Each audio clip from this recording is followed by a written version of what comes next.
Cara bersyukur itu adalah, inilah yang mau kita bahas pada malam hari ini, adalah menggunakan seluruh nikmat yang diberikan Allah ini sebagai ibadah. Nah, itulah syukur. Punya anak dijadikan sebagai qari, membaca Al-Quran, suaranya Masya Allah tabarakallah, idgham ikhfa gunna qalqalahnya, tahsin tajwidnya, nagam lagu bayati sobasika nahawan jahar karasnya. Mau tak bapak ibu punya anak seperti Ananda qari kita tadi? Emaknya dulu lihat gimana.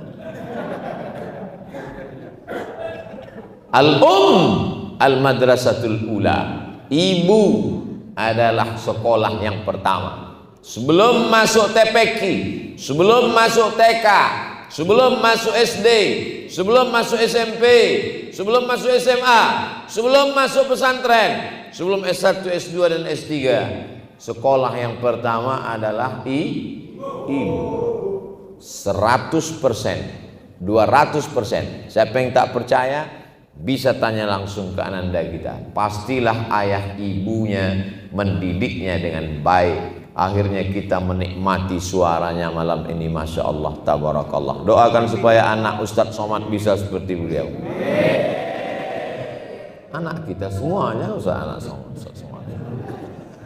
Bersyukur diberikan Allah Subhanahu wa taala anak.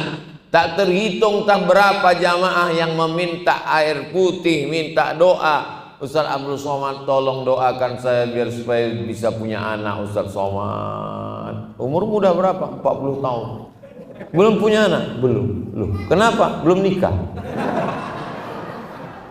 Gimana mau punya anak sudah nikah? Nikah dulu. Saya udah nikah Pak Ustadz, belum juga punya anak Pak Ustadz. Sulitkah bagi Allah untuk mengirimkan seorang anak? Innama amruhu idza arada syai'an an yaqula lahu kun fayakun. Orang susah mau punya anak bukan main. Dia nikah Januari, April lahir. Itu bukan mudah, itu married by accident. Ya Allah, jaga anak-anak muda kami jangan sampai berzina. Jaga keluarga kami jangan sampai pacaran. Mudah-mudahan yang pacaran malam ini putus.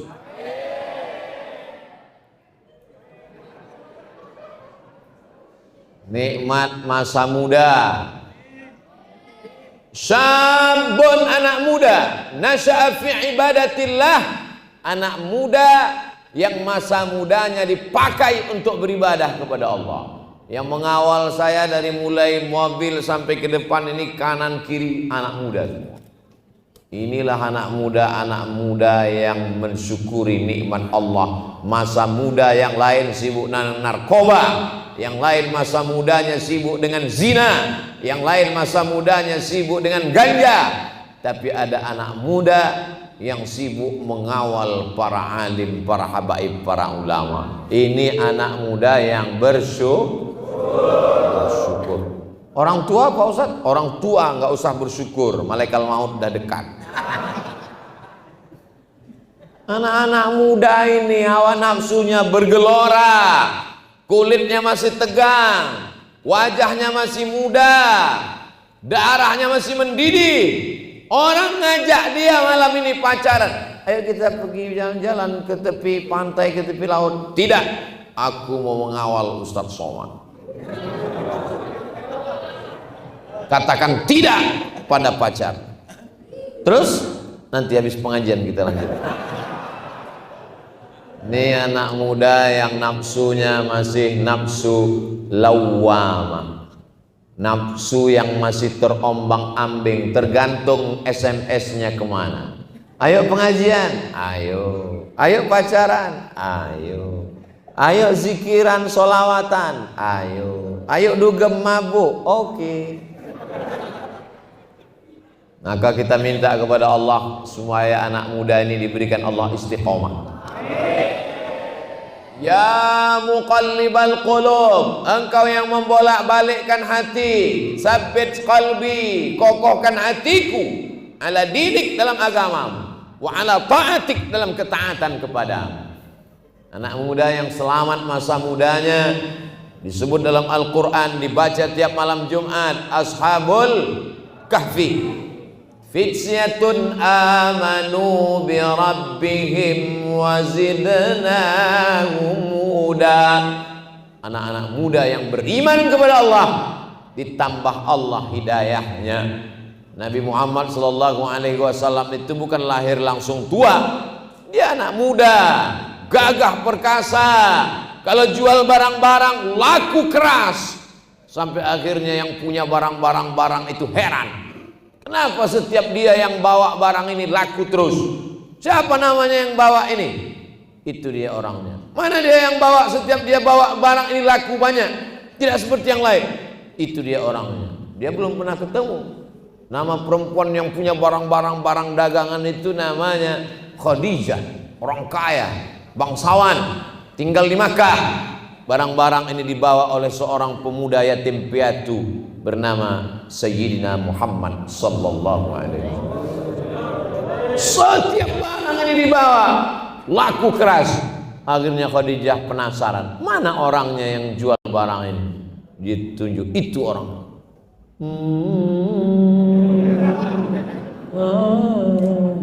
Pantasan barangnya laku keras, orangnya ganteng, wajahnya bercahaya. Tala'al badru alaina. Begitu juga dengan anak-anak muda sekarang. Mana ini yang jual kok nggak laku-laku? Itu orang. Pesan. Nabi Muhammad SAW pun menikah dengan Khadijah. Maharnya isruna bakarah, 20 ekor onta. Satu onta harganya 50 juta kali 20 ekor sama dengan 1 miliar. Jadi cara mensyukuri perempuan, dapat perempuan yang solehah, takut kepada Allah, cantik, bangsawan, taat. Bagaimana cara mensyukurinya? Muliakan dia dengan mahar 1 miliar. Setuju? Mestinya jawabnya tadi tidak setuju. Kalian jawab setuju, siap-siaplah jadi jombloan sejati. 1 miliar guys. Perempuan yang paling bagus adalah aqalluha mahran, yang paling murah maharnya. Itulah yang paling bagus.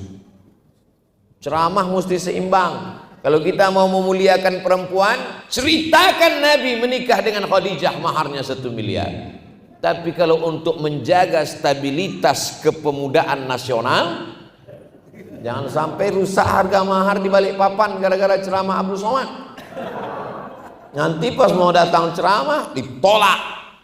Tolak Abdul Somad. Kenapa? Merusak harga mahar. Ustadz provokator. Kami yang jomblo-jomblo ini menjadi zombie. Jadi sebagai seorang anak muda, persiapkanlah duit banyak-banyak untuk mensyukuri dapat perempuan yang solehah. Sebagai orang tua, mensyukuri dapat menantu yang soleh, maka turunkan maharnya. Berjumpa anak muda yang soleh, menawarkan mahar yang banyak. Bertemu dengan mertua yang soleh, menawarkan anak gadisnya, cukup kau nikahi anakku dengan membacakan surat Ar-Rahman. Sayangnya itu cuma ada di sinetron religi bulan Ramadan. Yang ada sekarang adalah orang tua yang menjual anak gadisnya, dia pasang tarif mahal-mahal. Datang anak muda menawar semurah-murahnya, sudah ditawar harga nggak turun, tanam pinang rapat-rapat agar puyuh tak dapat lari. Sudah kupinang tak dapat, kurayu-rayu ku bawa lari. Jadi masalah kita sekarang adalah masalah kesolehan. Makanya anak-anak itu diminta dalam doa Rabbi habli minas sholihin. Begitu cara mensyukuri anak. Masukkan dia ke tahfiz Quran. Dengarkan suaranya baik-baik. Anak saya ini suaranya bagus. Datangi qori nasional di Balikpapan. Ini anakku, tolong. Anak saya ini suaranya tak bagus Pak Ustadz, tapi hafalannya bagus. Jadi hafiz Quran. Anak saya ini hafalannya kurang Pak Ustadz, tapi suaranya bagus. Jadi qori.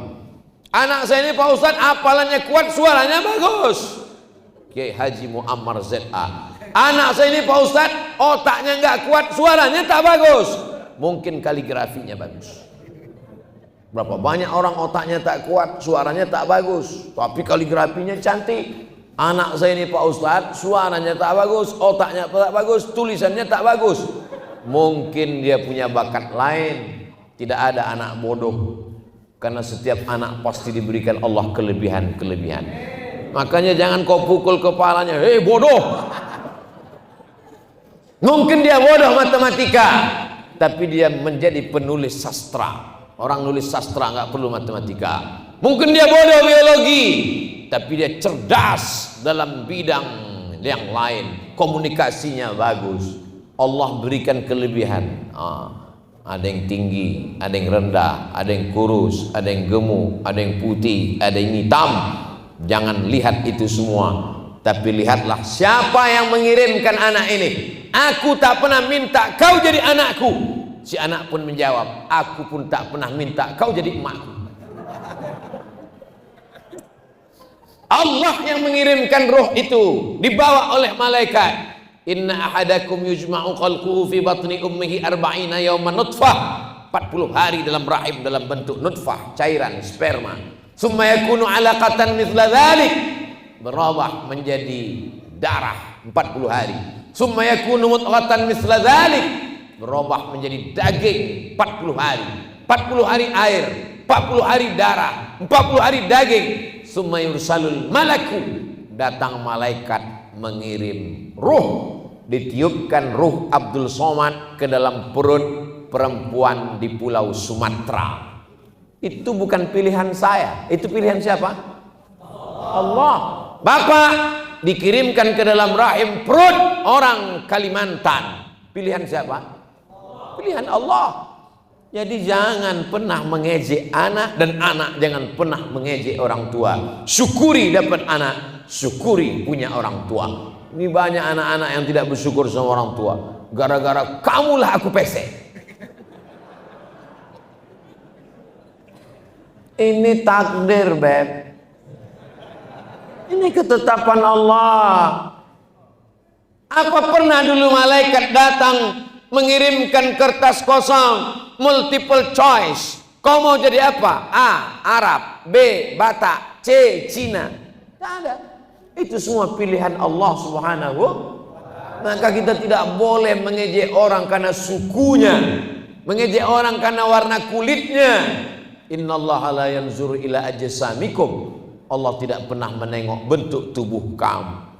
Tapi saya ini orangnya gemuk Pak Ustadz, saya selalu diejek-ejek orang. Saya kasihkan dalil ayat bagi orang yang gemuk. Fa amma man saqulat mawazinuh fahuwa fi 'ishatir radiyah. Siapa yang berat timbangannya, maka dia diridhai Allah. Tapi yang kurus jangan tersinggung. Data dari PBB bahwa orang yang kurus adalah orang sehat. Itu bagi yang kurus. Yang gemuk, bacakan ayat tadi. Hidup ini sebetulnya simpel dan sederhana. Yang ribet itu adalah mendengarkan omongan tetangga.